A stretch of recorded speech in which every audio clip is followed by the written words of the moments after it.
Assalamualaikum warahmatullahi wabarakatuh.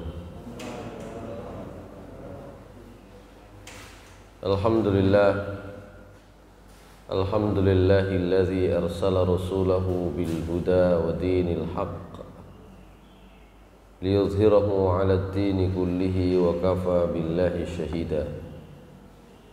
Asyhadu an la ilaha illallah wahdahu la syarika lah wa asyhadu anna Muhammadan 'abduhu wa rasuluhu la nabiyya ba'dah. Allahumma salli wa sallim wa barik ala nabiyyina Muhammadin wa ala alihi wa sahbihi wa mawalah. Rabbi shrah li sadri wa yassir li amri wa hlul 'uqdatam min lisani yafqahu qawli. Rabbi zidni 'ilman warzuqni fahma. Birahmatika ya arhamar rahimin. Ma'asyiral muslimin, jamaah salat subuh di Masjid Al-Mahdi Rumtas 3 Tulangan yang dimuliakan Allah Subhanahu wa taala.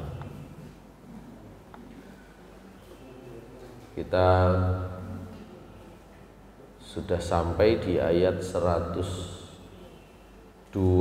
dan 103.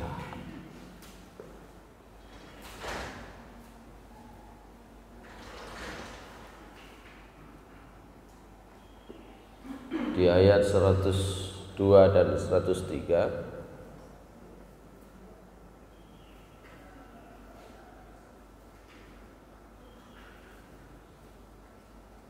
Allah Subhanahu wa taala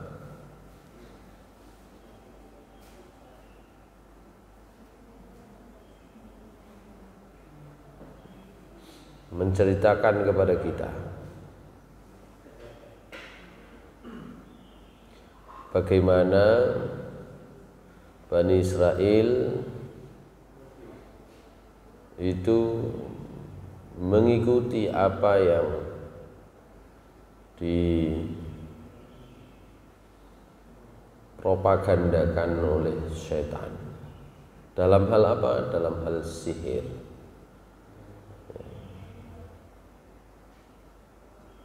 Gampangannya begini, ilmu sihir itu dipakai oleh Nabi Sulaiman. Dia kan kekuasaannya meliputi yang terlihat, meliputi hal-hal yang gaib. Karena Nabi Sulaiman itu juga diberi kuasa oleh Allah untuk mengendalikan setan, sehingga setan punya alibi, punya alasan untuk mengajak orang mengikuti, mendalami ilmu sihir. Iki ilmu Nabi Sulaiman, masuk sampean gak percaya, nah, begitu. Maka Allah Subhanahu wa taala mengatakan, A'udzubillahi minasyaitonirrajim. Bismillahirrahmanirrahim. Wattaba'u ma tatlu syayatinu ala mulki Sulaiman.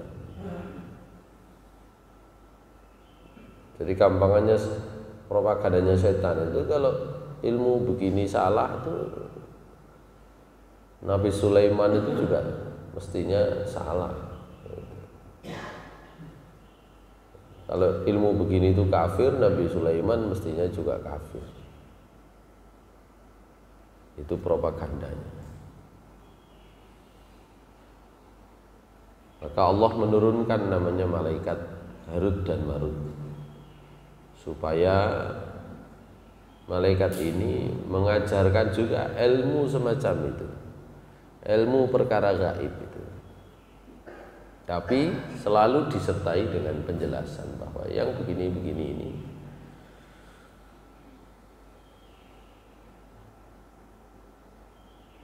ujian dari Allah Subhanahu wa taala. Jadi kalau bahasa gampangnya saya ingin mengatakan, gampangnya begini, ilmu sihir itu bisa dipelajari, tapi tidak boleh dipelajari. Kenapa kok sesuatu yang bisa dipelajari nggak boleh dipelajari, kan tidak setiap yang bisa dilakukan itu boleh dilakukan. Tidak setiap yang bisa dilakukan itu boleh dilakukan. Hukum-hukum yang ada di sekitar kita itu menunjukkan bahwa perkara-perkara yang terjadi di sekitar kita ada banyak sekali yang bisa saja terjadi, bisa saja dilakukan, tapi Allah Subhanahu wa taala punya hukum mana yang boleh dan mana yang tidak. Dan itu hikmahnya kembali kepada kita.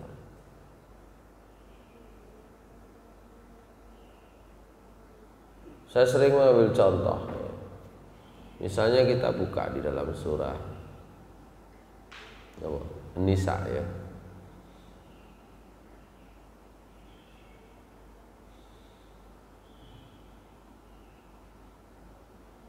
Ayat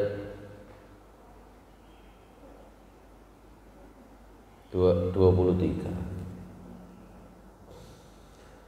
Pada zaman Nabi Adam alaihissalam, anak-anak beliau itu dinikahkan ya dengan anak beliau sendiri. Beliau punya anak namanya Qabil, namanya Habil, namanya Iklima, namanya Labuda. Dinikahkan dan itu boleh. Kalau pikiran kita sekarang mosok dulure dhewe dirabi gitu. Tapi hukumnya saat itu boleh. Dan bisa saja memang seseorang itu cenderung kepada saudaranya sendiri. Nah sekarang juga begitu, cenderung kepada saudaranya sendiri itu bisa saja. Tapi Allah Subhanahu wa taala sudah membuat aturan yang sesuai dengan perubahan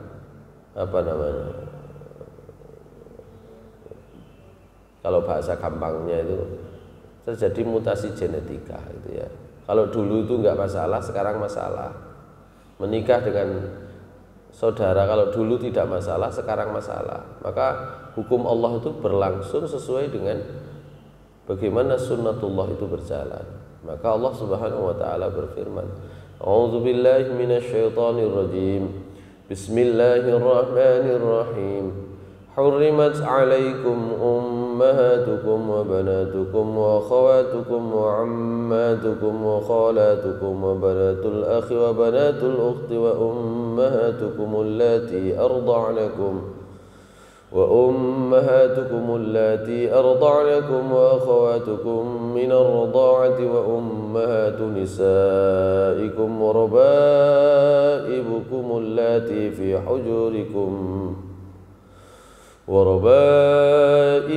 اللاتي في حجوركم من نسائكم اللاتي دخلتم بهن فإن لم تكونوا دخلتم بهن فلا جناح عليكم وحلائل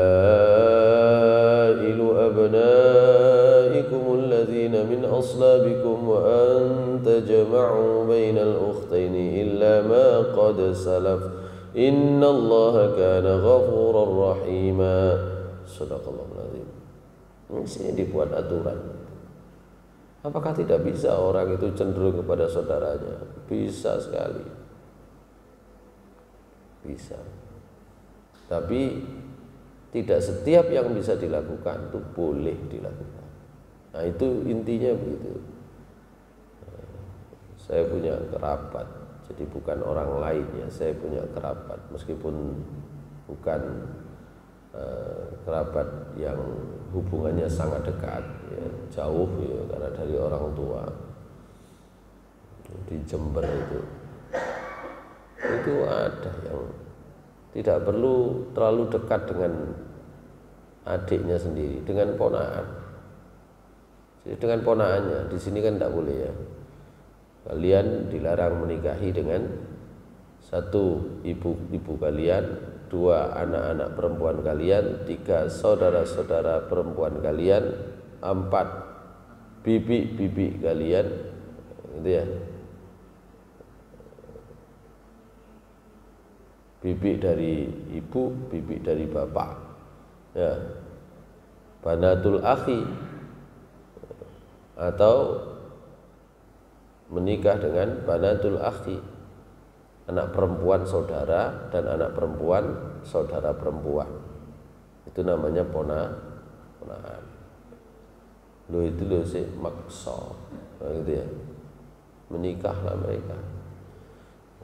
Pegawai negeri, urusan kantor, ya rumit, nggak boleh, ya, nggak boleh, aturannya nggak boleh. Wah, jadi dipisah, ditaruh di tempat yang jauh. Mereka menjalani, kadung seneng. Nah, anak-anaknya dua-duanya, ya rotok gak jangkep, bukan rotok ya gak jangkep, ya, gak jangkep dua-duanya.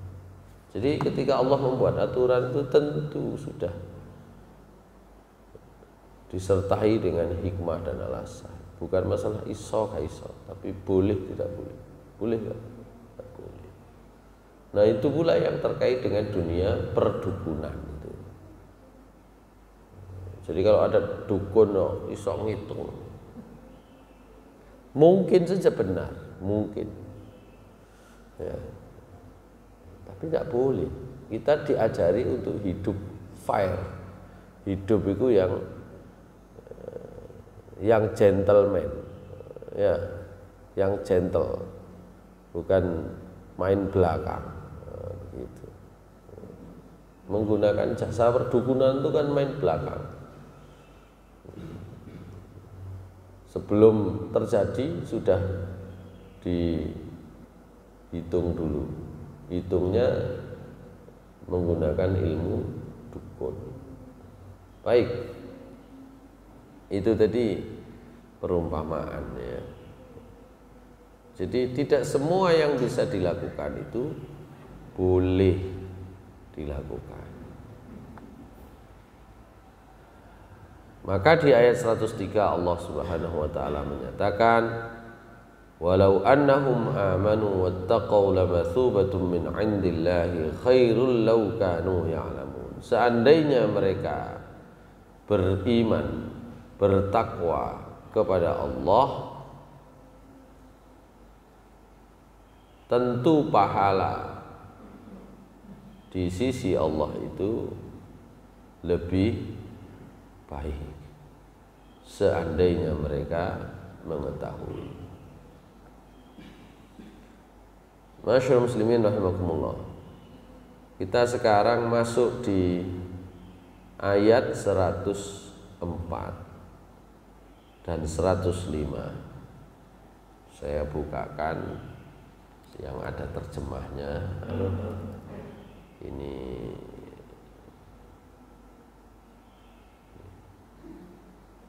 tadi ayatnya sudah muncul sebenarnya, cuma yang ada terjemahnya saya bukakan.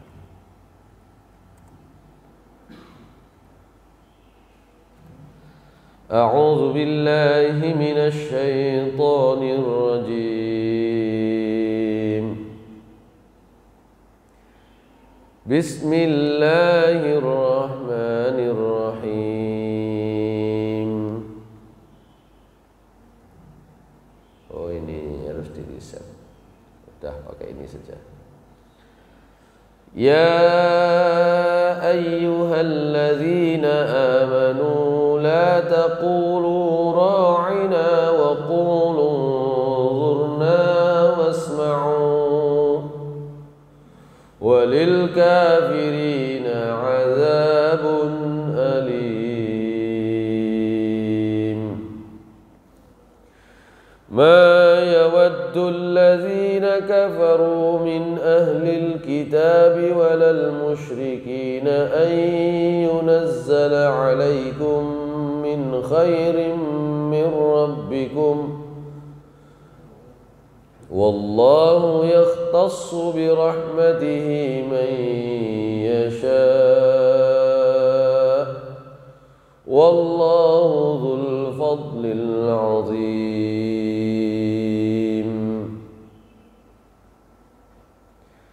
Ya ayyuhalladzina amanu, wahai orang-orang yang beriman, la taqulu ra'ina, janganlah kamu berkata ra'ina, wa qulu unzurna, tapi katakanlah oleh kalian unzurna, perhatikan kami, lihatlah kami, wasma'u, dan dengarkanlah, walil kafirina azabun alim, dan bagi orang-orang kafir itu azab siksa yang pedih. Ayat 142. Masyaallah muslimin rahimakumullah. Ini kebiasaan orang Yahudi, ya, yang diceritakan oleh Allah Subhanahu wa taala untuk menjadi pelajaran. Jangan kalian seperti orang Yahudi. Kenapa orang Yahudi? Orang Yahudi itu biasa memplesetkan kata-kata, ya, untuk menghina, untuk mencela, untuk mempermainkan orang lain. Di antaranya cara mereka itu adalah ra'ina, gitu ya. Mestinya itu ra'ina itu artinya adalah ya, unzurna, lihatlah kami, perhatikanlah kami. Tapi kemudian diplesetkan jadi ra'ina, ya. Di dalam ayat lain surah An-Nisa ayat 46 Allah Subhanahu wa taala menyebut itu. Jadi kata-kata ra'ina itu diulang menjadi bagian dari cara orang Yahudi untuk memplesetkan kalimat. Itu di surat An-Nisa ayat 46. Bismillahirrahmanirrahim.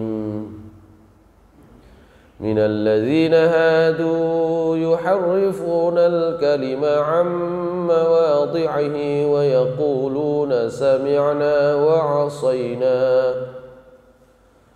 ويقولون سمعنا وعصينا واسمع غير مسمع وراعنا ليا بألسنتهم وطعنا في الدين ولو أنهم قالوا سمعنا وأطعنا واسمع وانظرنا لكان خيرا لهم وأقوم ولكن لعنهم الله بكفرهم فلا يؤمنون إلا قليلا. Sadaqallahul azim. Artinya apa Mas Dani ayat ini? Ayat 46. Yaitu di antara orang Yahudi yang mengubah perkataan dari tempat-tempatnya, dan mereka berkata, kami mendengar tetapi kami tidak mau menurutinya.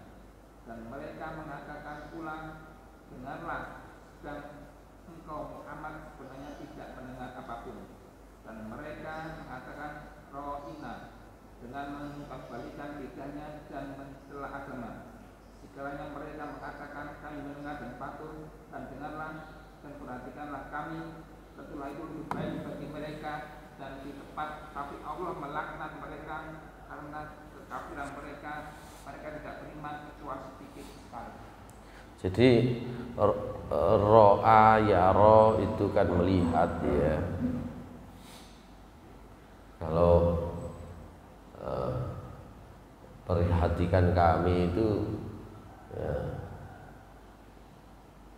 mestinya menggunakan kata ro'a pakai hamzah, gitu ya. Tapi mereka memplesetkan itu, diubah sedikit menjadi ain, ra'ina. Itu artinya penghinaan, gitu. Itu biasa dilakukan. Mereka misalnya katakanlah sami'na wa ata'na, gitu ya. Sami'na wa ata'na diubah sami'na wa asaina. Itu kalau dalam pengucapan bahasa Arab tuh selisihnya sedikit gitu, tapi artinya sudah berubah. Sama ketika salam. Di ayat ini bicara tentang salam. Dalam riwayat-riwayat itu kan kita dilarang ya untuk menjawab salam mereka. Dilarangnya itu bukan karena apa-apa, karena sering diplesetkan. Dalam riwayat ini, wa kadzalika ja'atil ahadits bil ikhbar anhum bi annahum kanu idza sallamu innama yaquluna assalamualaikum. Jadi mestinya assalamualaikum. Ini diplesetkan agak cepat dikit ngomongnya. Assalamualaikum. Artinya sudah berubah jauh. Assalamualaikum itu artinya celaka bagi kalian. Mestinya assalamualaikum. Karena itu kalau mereka salam jangan dijawab. Kalau mau jawab cukup waalaikum. Kenapa? Karena kita tidak tahu kebiasaan mereka memplesetkan kalimat itu, bisa jadi mereka sebenarnya sengaja mengolok-olok atau bahkan membuat kalimat yang tidak baik. Masyaallah muslimin rahimakumullah. Jadi itu yang dimaksud di dalam ayat ini. Ya ayyuhalladzina amanu la taqulu ra'ina. Kalau mau berkata lihatlah kami aja dari kata ro'a. Ro'ina, jangan ro'ina. Yang jelas saja kalimatnya, yang tidak bisa diplesetkan. Apa itu? Wa qul unzurna. Unzurna itu enggak ada plesetannya kalimat ini. Ya, gitu loh. Wasma'u walil kafirina azabun alim. Jadi biasa mereka itu. Saya tidak tahu kalau sekarang apa kira-kira ininya. Cara mereka membuat plesetan-plesetan. Ya. Mereka membuat banyak sekali kalimat-kalimat yang kemudian diplesetkan.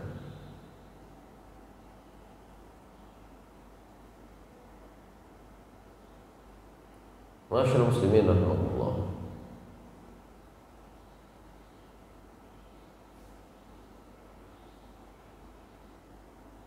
Dalam riwayat yang lain, Ibnu Abbas menyampaikan, ra'ina ay ara'ina sam'aka. Wa qala ad-Dhahhak an Ibnu Abbas, ya ayyuhalladzina amanu la taqulu ra'ina qala kanu yaquluna lin nabiy sallallahu alaihi wasallam ara'ina sam'aka wa innama ra'ina ka qaulika a'tina. Jadi kalimat ra'ina itu justru untuk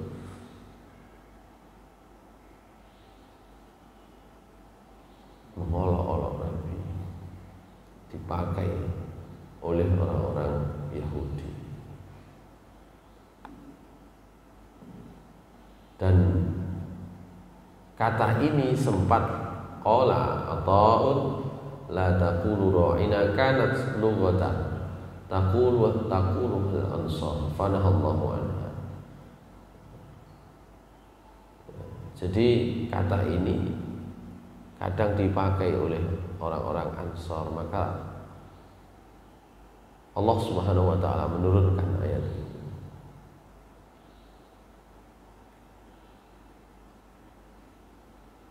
Wa qala al-Hasan la taqulu ra'ina qala ar-ra'inu min al-qaul as-sukhriyu minhu. Jadi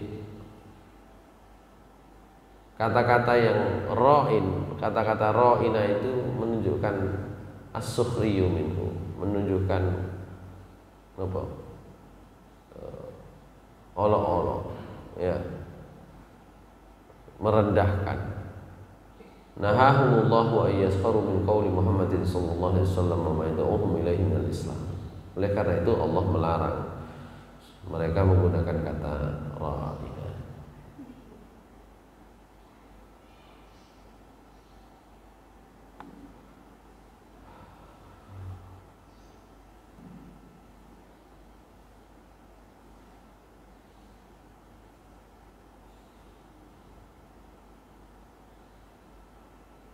Oleh karena itu kemudian Allah di ayat berikutnya itu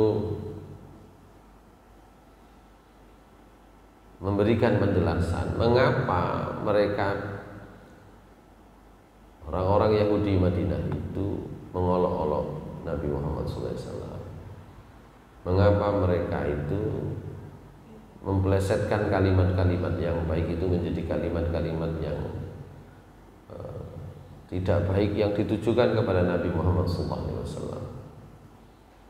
Allah kemudian mengatakan, "Ma yawaddu alladhina kafaru min ahli alkitabi wal musyrikin ay yunazzala 'alaikum min khairin min rabbikum." Orang-orang kafir, baik ahlul kitab,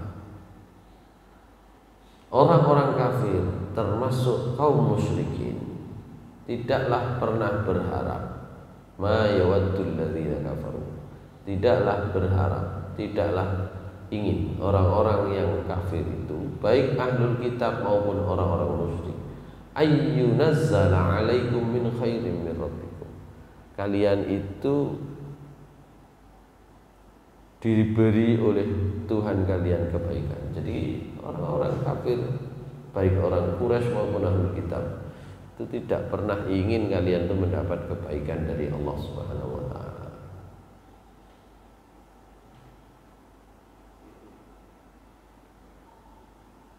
Dengan ayat ini Allah ingin menjelaskan syiddata adawatil kafirina min ahlil kitab wal musyrikin. Bagaimana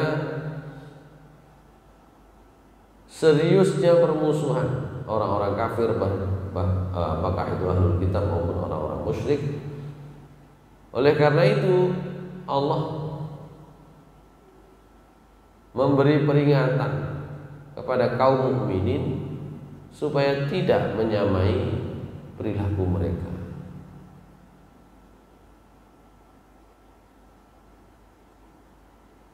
Karena apa?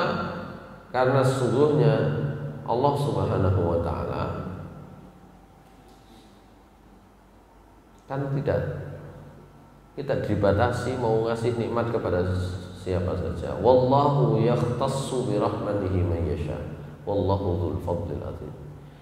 Allah mau memberikan rahmatnya kepada siapa saja, termasuk ajaran Islam yang sempurna itu kepada siapapun, itu terserah.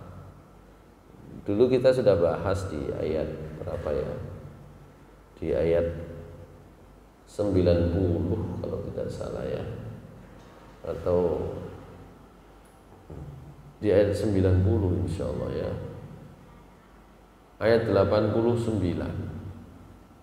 dan 90. Ayat 89 itu menjelaskan bahwa sebelum Nabi Muhammad SAW diutus oleh Allah,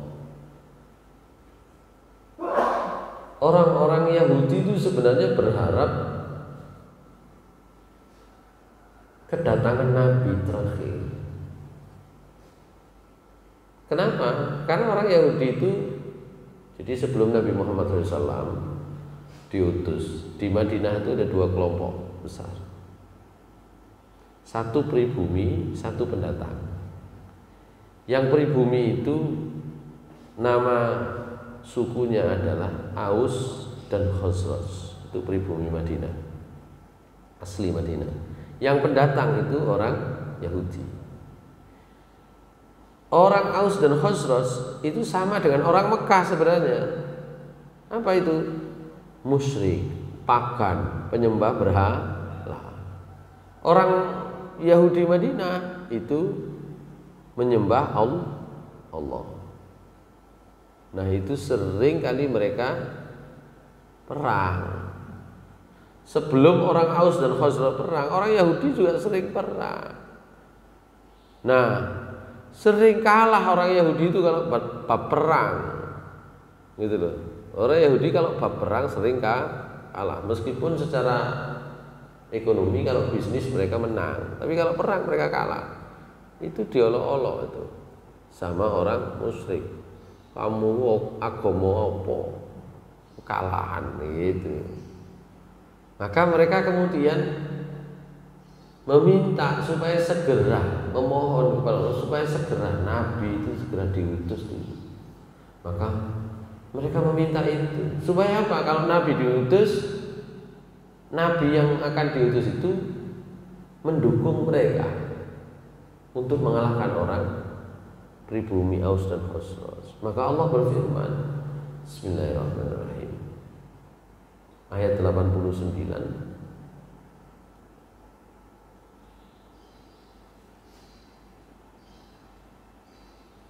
Walamma ja'ahum kitabun min 'indillahi musaddiqun lima ma'ahum wa kanu min qablu yastaftihuna 'ala alladhina kafaru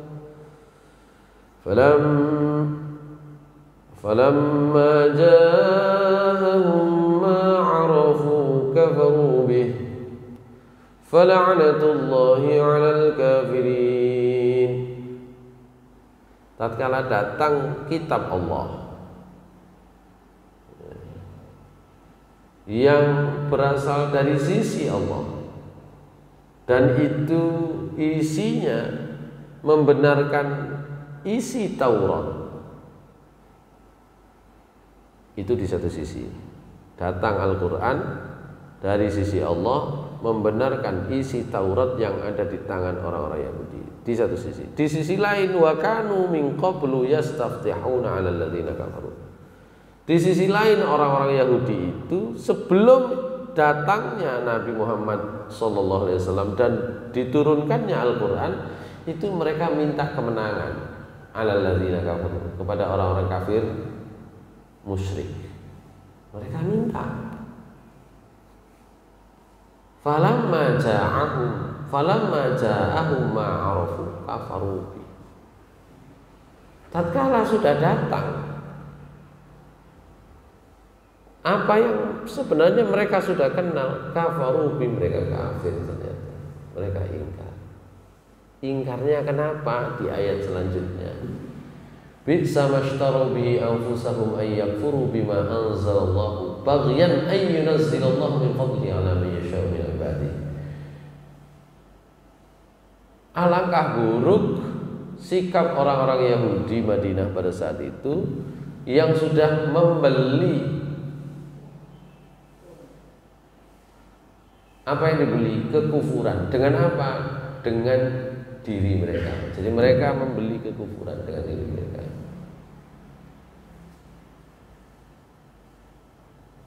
Jadi kufur kepada kitab Allah itu mereka ambil, gantinya adalah diri mereka, iman mereka digadaikan dengan iman mereka. Kenapa? Baghyan, karena iri saja. Kenapa iri? Ayyunazzilullahu min fadlihi 'ala man yasha'u min ibadihi. Iri karena karunia yang diberikan oleh Allah itu ternyata bukan milik mereka tapi miliknya orang Arab. Sehingga terkait dengan hadis ini, terkait dengan ayat ini, ayat 89-90 itu ada seorang Yahudi ya nyamperin orang Madinah asli, lagi duduk samperin ya, disamperin, kemudian dipidatoi, diceramai ya. Oh, sampai pangeran Tuhan kok patung-patung ya. Tuhan itu Allah, ya itu tadi dibalas, dibuktiin sampean sebentar lagi akan turun seorang nabi dari arah utara. Kalau dari Madinah itu arah utaranya ada dua kemungkinannya, Mekah atau Yaman. begitu. Kalau dari Madinah, lor sudah dituting. Nah, yang meriwayatkan hadis ini waktu itu masih kecil, ngurungokno. Orang-orang tanya kapan Nabi turun itu, kapan, mana Nabi itu. Nah, orang Yahudi itu bilang, anak kecil dituting, ini nanti kayaknya akan ketemu dengan Nabi. Nah, gitu. Nah, sudah benar. Maka ketika Nabi Muhammad SAW datang, mereka kufur. Nah, yang anak kecil itu kan akhirnya ketemu Nabi memang karena usianya beberapa waktu lah berikutnya kan gitu ya. Ketemu Nabi, dia yang menceritakan, sampai biar yang menyuruh kami beriman, kami kufur pada waktu kami musyrik. Nah sekarang kami beriman, kalian malah kufur. Niku ngeles. Oh tutup Nabi iku, begitu. Itulah iri mereka. Kenapa itu diireni? Karena bukan dari keluarga orang-orang Yahudi. Orang Yahudi itu kan rasa kekeluargaannya itu sampai sekarang fanatik fanatik keturunannya itu sampai sekarang kayak gitu. Maka di dalam ayat 104 tadi Allah juga mengatakan itu sama dengan ayat 90 surat Al-Baqarah. Apa itu? Ma yawaddul ladzina kafaru min ahlil kitab wal musyrikin ay yunazzala 'alaikum min khairin min rabbikum wallahu yahtassu bi rahmatihi man yasha. Allah mau turunkan rahmatnya kepada siapa saja kan terserah Allah Subhanahu wa taala. Rahmat yang dimaksud ini apa? Rahmat yang dimaksud ini adalah tentu saja agama Allah. Nah, kadang-kadang kita itu bisa terjangkiti penyakit yang demikian, gitu ya. Tadi kiai, pondok endi, gitu ya. Ada orang itu, ya. Sekarang kan orang sering membanding-bandingkan, itu loh. Membanding-bandingkan. Ketika ada orang yang ilmunya luas tuh di media sosial, ada ustadz ini, ustadz itu, ada yang ikubian pahami gak podo enang endi, kan begitu ya. Yang sekarang diserang itu seringkali adalah yang berasal dari Timur Tengah, itu ya, dari Timur Tengah. Padahal tadi kiai sing diwaca ngajine ya kabeh bahasa Arab. Nah, iri-iri yang demikian dari Timur Tengah pasti Wahabi ya gitu. Yang kayak gitu itu saya kira justru menunjukkan kita itu kok jadi kayak mirip orang Yahudi. Maka Allah Subhanahu wa taala memberikan kepada kita peringatan. Ma yawaddul ladzina kafaru min ahlil kitabi wal musyrikina ay yunazzala 'alaikum min khairin min rabbikum wallahu yakhtassu bi rahmatihi man yasha. Wallahu dzul fadlil 'azim. Allah Subhanahu wa taala itu memiliki karunia yang agung, yang besar. Ma'asyiral muslimin rahimakumullah.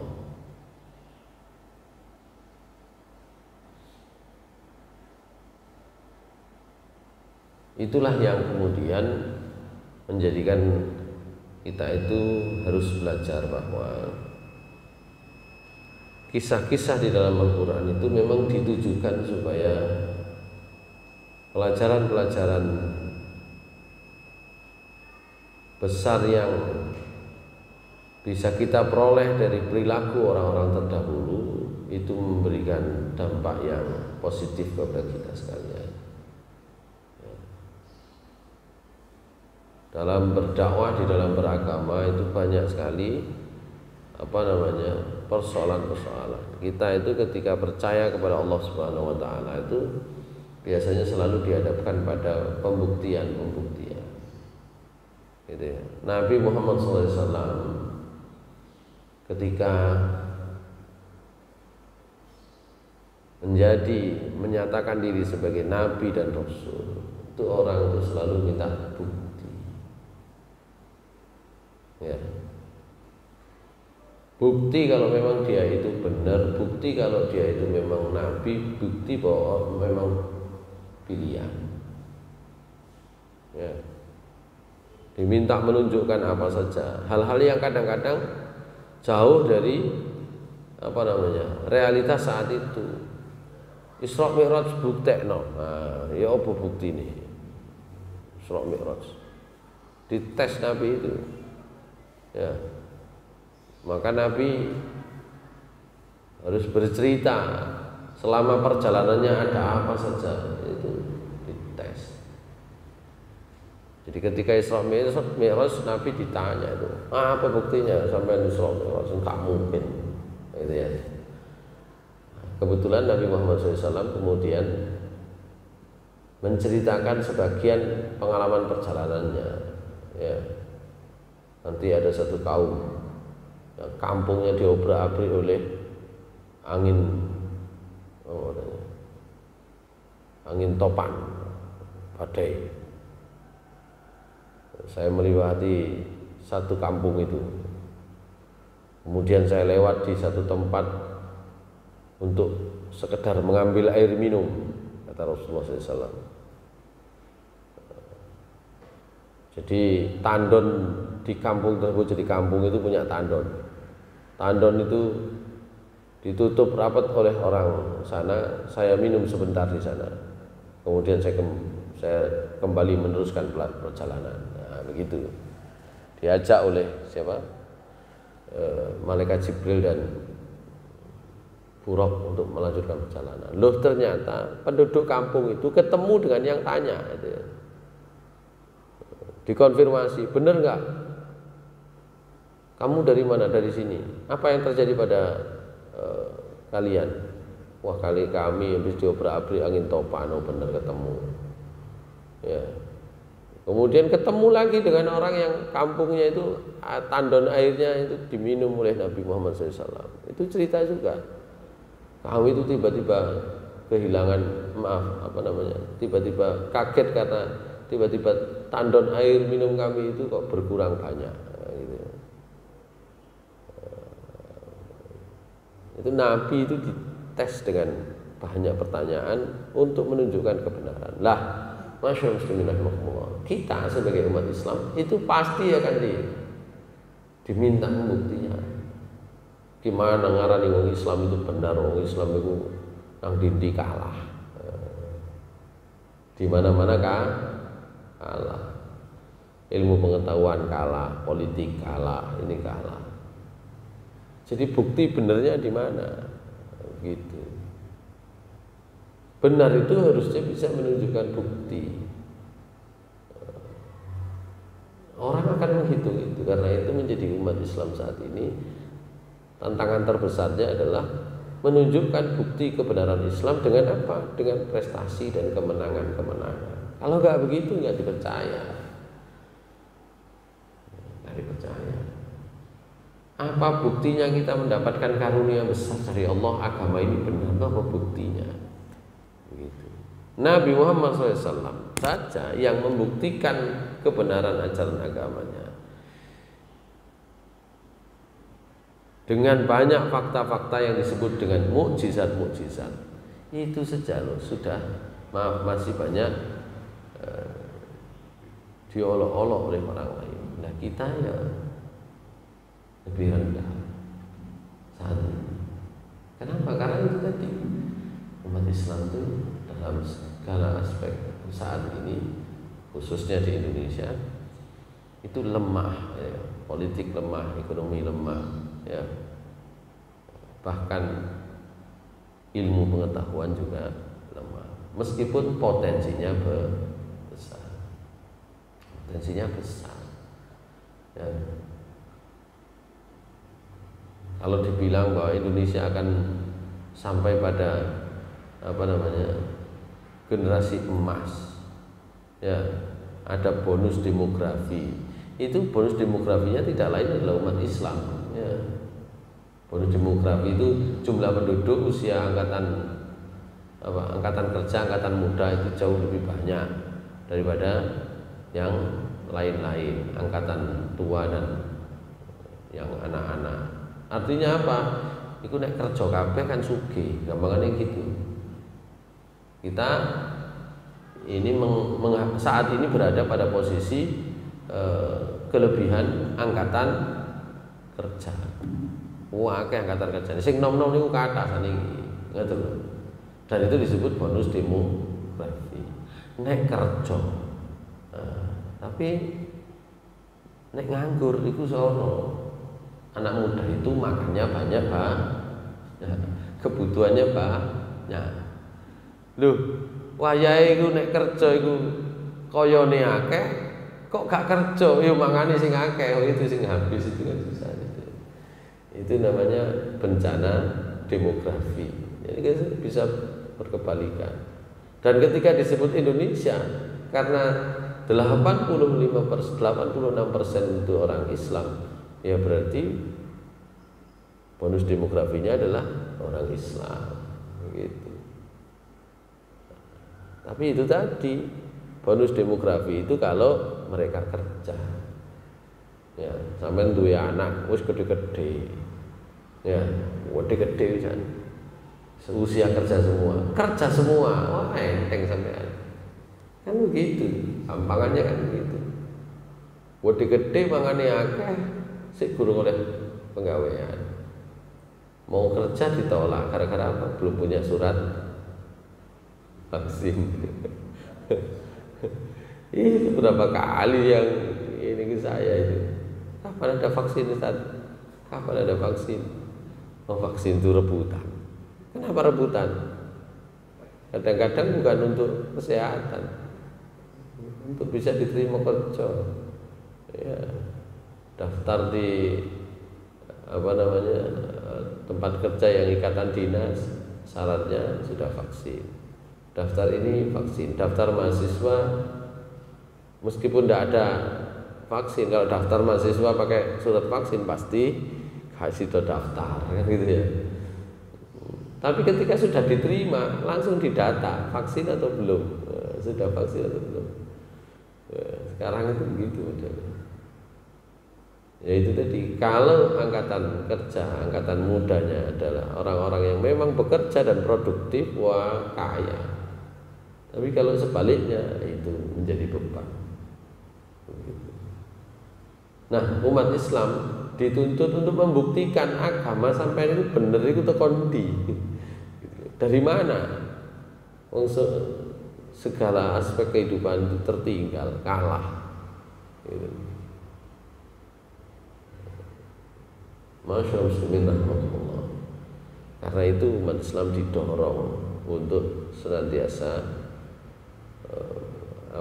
meningkatkan kemampuan diri. Ya, jangan sampai kemudian karena kelemahan kita Islam itu tertutup. Oleh karena itu ada yang membuat ungkapan al-Islamu mahjubun bil muslimin. Islam itu terhalang oleh umatnya sendiri. Bukan Islam yang bermasalah, yang bermasalah adalah umatnya. Ya. Memang Allah Subhanahu wa taala menyatakan wa tilkal ayyamu nudawiluha bainan nas. Demikianlah hari-hari itu kami pergantikan, ya, antara manusia. Dulu baik, sekarang dulu kondisinya menang, sekarang kalah. Bahasa gampangnya roda itu berputar. Tapi kalau ada di bawah jangan lama-lama, itu maksudnya naik kembali. Umat Islam pernah menjadi super power pada kurun antara abad ke-7 Masehi sampai abad minimal ke-13 minimal. Meskipun kemajuan Islam masih bisa ditemukan jejaknya sampai abad ke-16. Cuma antara 13 sampai 16 itu masanya fase kemunduran. Jadi ada periodisasi sejarah Islam itu biasanya dibagi menjadi tiga periode. Periode pertama adalah periode kemajuan. Kapan itu? Mulai abad ke-7. Kapan abad ke-7? Mulai enten Nabi Muhammad SAW. Ya, Nabi itu meninggal wafat 632 Masehi. Ya, 632 Masehi. Beliau itu diutus oleh Allah Subhanahu wa taala menjadi nabi itu pada 6 hijrahnya beliau ke Madinah, diutus menjadi nabi 610. Ya, waktunya cuma 22 tahun dakwah. 22 tahun itu 21 lebih sedikit. Itu hitungan Masehi. Kalau hitungan Hijriahnya 23 tahun. Kita biasa Nabi umur piro? 63. 63 itu Hijriah. Kalau Masehinya beliau itu 61. Jadi umur Masehi beliau, hitungan Masehi itu 61, bukan 63. 63 itu hitungan Hijriah. Nah, sampai nek kayak hitungan Hijriah duit tuwek. Umur piro? Gitu kan. Kalau saya sekarang misalnya umur 44 ya, 44, oh ini 46 ini kan. Katakan 46 gitu. Kalau kita menggunakan hitungan Hijriah. Gitu. Dalam 100 tahun Hijriah, Masehinya itu 97. Selisih 3 tahun. Dalam 100 tahun itu selisih 3 tahun. Nabi itu umur 63 hitungan Hijriah. Kalau hitungan Masehi 61 lebih sedikit. Ya. Nabi itu dakwah diutus menjadi nabi berapa tahun? 23 tahun. Biasanya kan kita gitu ya. 23 tahun, 13 tahun di Mekah, 10 tahun di Madinah. Gitu kan biasanya. Itu hitungan Hijriah, hitungan Qamariyah. Bukan hitungan Syamsiah. Dan kalau hitungan Syamsiahnya lebih sedikit, gitu ya. Nah, itu masa kemajuan Islam itu dimulai sejak masa Nabi Muhammad SAW. Berakhir kapan? Berakhir 1258. Kapan itu? Itu ketika Baghdad diserbu oleh tentara Mongol, gitu ya, dihabisi di sana. Meskipun di wilayah-wilayah yang lain itu masih ada kerajaan-kerajaan Islam yang maju setelah itu, gitu. Sehingga nanti abad 16 lah baru itu menjadi akhir kemajuan Islam. Tapi sebagian ahli sejarah memasukkan itu sudah masa kemunduran. Mulai abad 13 sampai abad 16 itu sudah mulai disebut sebagai abad kemunduran. Ya. Tapi memang periode kegelapan betul-betul tertinggal itu abad 16 sampai abad 18. Dua abad saja. Ya. Makanya tidak aneh di abad 16 sampai abad 18, bahkan nanti sebagian sampai abad 20 itu wilayah-wilayah Islam dikuasai oleh negara lain. Indonesia kan mulai dijajah abad 17, gitu ya. Abad 17 itu maksudnya tahun 1600-an. Itu loh. Wilayah-wilayah lain juga begitu, mulai dijajahnya 1600-an. Begitu. Nah, sekarang masuk periode namanya kebangkitan. Bangkit, cuma bangkit itu burung berdiri. si kain kadang muncul itu sudah dihabisi, itu muncul dihabisi. Itu nama kita sekarang itu masuk periode kebangkitan. Mulai abad 18 1700-an itu disebut fase kebangkitan. Melalui apa? Munculnya beberapa tokoh gitu ya. Ada tokoh-tokoh yang menyuarakan kebangkitan. Masyaallah muslimin rahimakumullah. Kita ada di periode kebangkitan. Tapi belum menguasai apa-apa gitu ya. Belum punya apa-apa. Nah, sekali lagi dua ayat ini memberikan kepada kita motivasi dan dorongan. Di ayat 104 Allah Subhanahu wa taala memberikan kepada kita informasi orang-orang kafir, baik orang-orang musyrik, baik orang-orang ahlul kitab, itu iri kalau kalian itu maju. Iri kalau kalian itu mendapatkan karunia dari Allah Subhanahu wa taala. Maka umat Islam itu ditantang oleh Allah supaya menunjukkan karunia Allah berupa agama ini harusnya menjadi bukti kemajuan umat Islam.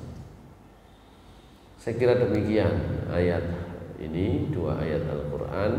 Yang pertama berpesan kepada kita dalam menghadapi orang-orang Yahudi, dalam menghadapi orang-orang yang biasa mempelesetkan kalimat-kalimat yang sebenarnya awalnya itu kalimat yang baik dipelesetkan untuk dipakai untuk mengolok-olok.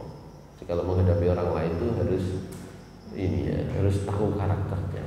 Ada karakter orang suka mempelesetkan kalimat-kalimat yang baik menjadi kalimat olok-olok, kalimat hinaan. Nah, salah satunya itu dilakukan oleh orang Yahudi.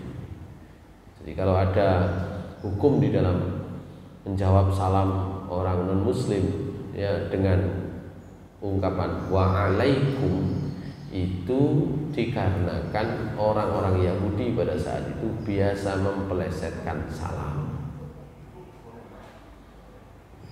Cuma kalau sekarang kan tidak mempelesetkan, bahkan fasih-fasih. Orang non-muslim kalau mengucapkan salam di depan media kan fasih, assalamualaikum warahmatullahi wabarakatuh. Itu kan fasih-fasih. Boleh gak dijawab? Jawab. Cuma tujuan menjawabnya wa'alaikum itu yaitu tadi jawabannya wa'alaikum supaya apa? Kalau dia punya niat ya, meskipun ngomongnya baik tapi niatnya tidak baik ya, supaya kembali kepada niatnya masing-masing kan gitu.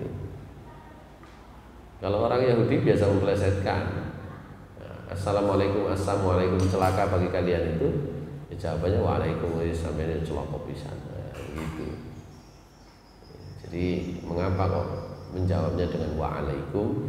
Itu karena ucapan salam itu biasanya dipelesetkan oleh orang-orang Yahudi pada saat itu. Masyaallah muslimin rahimakumullah. Itu yang pertama. Yang kedua, ayat ini menunjukkan bahwa Islam itu sebenarnya adalah rahmat terbesar yang diberikan oleh Allah kepada kita. Tapi orang itu iri.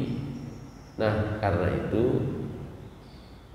umat Islam ditantang untuk menunjukkan keunggulan Islam supaya irinya mereka itu ada alasannya. Kalau kita nggak bisa menunjukkan, mereka nggak akan pernah iri kepada kita, kita nggak punya apa-apa.